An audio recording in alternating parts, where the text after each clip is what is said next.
Hello, geography teachers. Are you about to be teaching the A-level geography anytime soon? Or maybe you've got it lined up for next year. Hopefully this video will be helpful to you because I'm going to go through a variety of resources that are out there to help prepare you and your students for the NEA, the non-examined assessment. So if you stay tuned, I will hopefully be able to share my... Okay, so I think I'm in the corner here now. For those of you that don't know me, my name is Nicola and I am the founder of the Geography Teacher Box, which is a resource that basically provides classroom ready lessons for you to literally just pick up and go, and loads of them are very much linked to documentaries.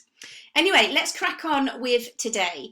So I suppose the starting point really is to address this idea of exactly what we mean by the NEA or the independent investigation. So a really good starting point is here on GEO, Geography Education Online. There's a lovely video here. Now it is quite long, it's about an hour long, and I would suggest it's something more that you might want to watch as a preparation for it. And it's presented by Bob Digby. You may well have come across his name quite a few times before. He's written loads of textbooks, so he's a real authority in the geography world. So that's quite a nice presentation. Obviously you could watch it on a faster playback speed, so that might help you in terms of getting it done in a shorter time frame. But I think that's a really useful starting point just to get in your heads about what it is we're trying to achieve with the NEA. The other resources that I thought I'd just quickly share with you are two different textbooks. So this one that's been produced by or written by Andy Owen, and it's basically a real sort of handbook that is probably more guided or more created for the student in mind. But as a teacher, again, I think it's a really useful point for you to kind of go through as a step-by-step workbook. So there's lots of ideas in there about coming up with ideas in the investigation, what strategies to use, both their strengths and weaknesses and so on as well, and how to actually write up the report. So that's one really useful book. And then there's another one, which I think you can get on the GA, the Geographical Association, that's been edited by Simon Oakes. And again, it's a similar principle in terms of focusing on those fieldwork skills, and also kind of brings in that element of GIS as well. So two really useful textbooks that might help you. If you want to go a bit deeper, the the Royal Geographical Society is running some CPD specifically for teachers. Now it's not until the autumn term, so you'll need to wait for until October to do this, but it is online, so hopefully that'll make it accessible for lots of you as well. So that might just help you kind of improve your confidence with your delivery of it, and just kind of, you know, get those questions answered that you might have. And it's actually delivered by a lady called Chloe Searle, which I'll come back to in a moment, but you might know her as the island geographer, and I'm going to reference some of her resources in a moment as well. So she's really good when it comes to carrying out field work. Okay, so that's what we mean really by what the NEA actually is, and kind of giving you that kind of groundwork to work from. Now, the other thing that you might want to do is to have a quick look at this booklet on the RGS as well. It's a really in-depth booklet, like it's pages and pages long, and that's because it really goes into detail about everything. So if you weren't keen on shelling out for the textbooks, this would be a really cost-effective alternative. Now, if you just scroll right down to the bottom of the website, you can download the full guide here as a PDF document, and then you can see just by looking at each of these headings just how much information there is. So there's loads of information about different data collection techniques, how to analyse those, even information about writing up your conclusion, evaluation, and so on. So it's a really useful booklet, this one, particularly if perhaps your budget for your department's quite small at the moment. This would mean that you get that full booklet of guidance there as well. And obviously it's produced by the RGS, so it's going to be good. Okay, so hopefully that gives you a flavour then of the NEA generally. The next thing is really to think about how to get your students prepared for it. Because although they will have done GCSE fieldwork, for instance, kind of planning their own fieldwork independently is obviously going to be a bit daunting. So a useful starting point is to get onto the Field Studies Council, and they have this great graphic about the geographical inquiry and what that ultimately involves. I've no idea if they put that together originally themselves, but I've seen it used in lots of different places. So this is a really useful starting point, and talking about kind of what the geographical inquiry is that they're going to be asked to do, and kind of the main components of it and the sorts of things to think about. So that could be a really useful starting point, and maybe get them to kind of mind map each of those elements, kind of really thinking about what's going to be included in that, just so they've got a flavour of the inquiry process itself. Moving on from that then, I would then head on over to the Time for Geography website.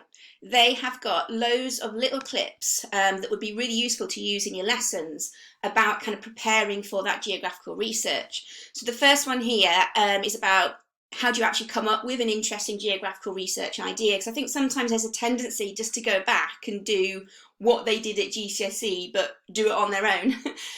Whereas this really gets them to think about, go further than that, do something that really interests you, do something that, really sparks your interest, and something that's a little bit quirky and a little bit weird. So this is a really nice sort of video clip to watch there. Each one's only about 7 minutes or so they're really usable in lessons. What makes a good research question? Another useful video on Time for Geography.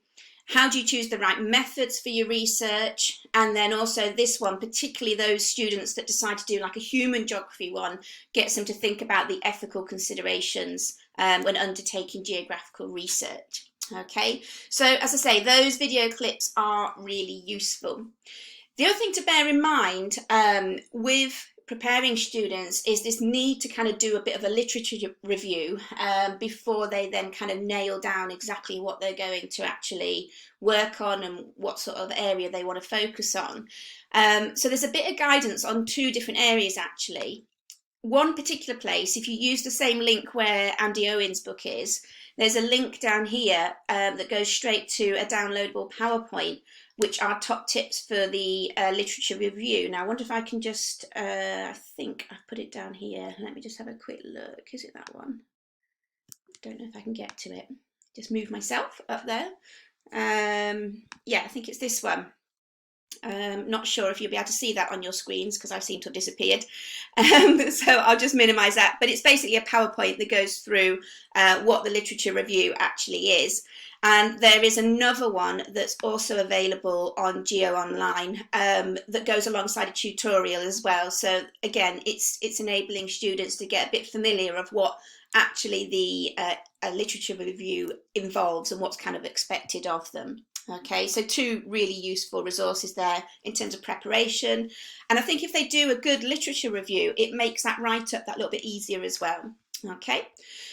Next thing to really think about then is how to actually collect the data. So there are a whole variety of things to kind of consider here. Again, on Geo Online, there are some resources here to get students to think about sampling techniques and why use different strategies, their strengths and weaknesses. There's a useful PowerPoint again to go through there, and even a little quiz that students can take in order to kind of test their understanding and their knowledge of sampling as well. So again, really useful resource, bring it into the classroom, get them to really think about the reasons behind the different techniques that they're going to be doing. Okay. After your sampling sort of ideas, it's worth thinking about how to actually collect that data when you're out in the field. And a really useful starting point, I think, is from the Island Geographer.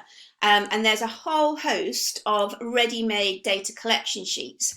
Now, obviously, they are ready-made, and I would be inclined to encourage your students to really think about, yeah, that's a good starting point, but perhaps you need to kind of make it more relevant to your particular sort of study. So again, kind of bear that in mind with them.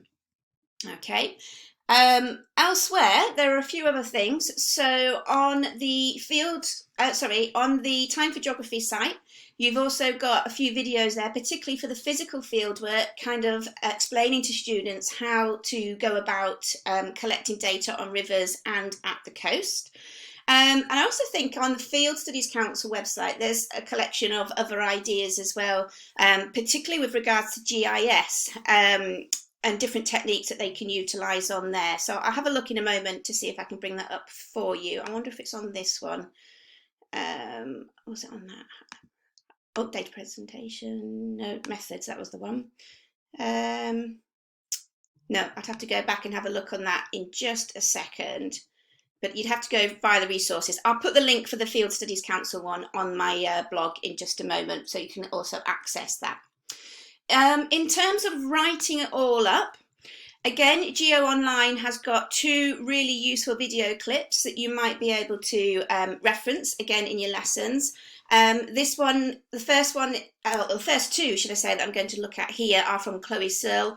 This is about presenting the fieldwork data, and then she talks about the analysis of the data as well. Again, really useful video clips to get students to think about how they've actually done the information there. Okay, and the other resource that's useful as well in terms of writing up is this one about analysing your research data, and this one's particularly useful for the human geography research. And this little video clip, again, it's about 7 or 8 minutes long, and it's on the Time for Geography website. But the thing that I would always go back to is what I've already mentioned before, this booklet from the RGS, which obviously provides a really good rundown of all the different sections. And obviously it gives students ideas of what presentation to use, what analysis to use, how to write up the actual conclusions, and so on. So again, you know, I would definitely get that booklet printed out. I think that's probably a really useful one for them to have hold of. The only other thing that I would perhaps draw your attention to is this video clip. It's about common mistakes and how to avoid them, and it was an interview done by the Curious Geographer done with Chloe Searle again. So again, really useful when students are getting on to that point of writing things up. This might be something that's really useful to kind of draw their attention to. Okay, so I hope that makes sense. I know there's a whole host of resources there, but I'm hoping by having it all in one place, either on this video clip or on my blog where you can see it all with all the different links written up for you, that will hopefully make things a little bit easier and a bit more structured for you. Okay, I'll leave it there. Bye for now.